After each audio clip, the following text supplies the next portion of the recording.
akan paling ampuh meningkatkan birahi burung murai batu yang sulit untuk dijodohkan.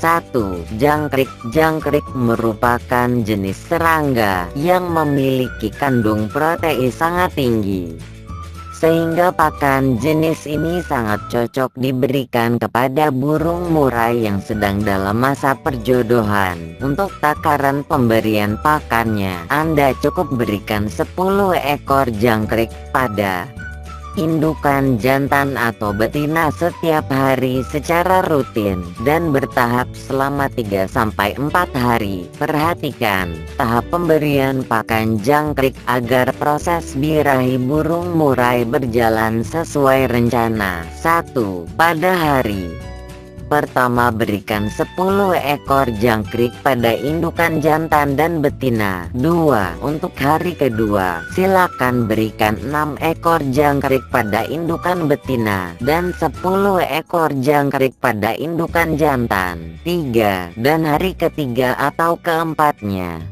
cukup berikan 13 ekor jangkrik pada indukan jantan saja. Dengan pemberikan pakan yang secara teratur dan bertahap, diharapkan indukan jantan akan lebih jago atau lihai dalam menggoda indukan betina, sehingga proses perkawinan akan lebih cepat dan mudah untuk dilakukan. Semoga bermanfaat.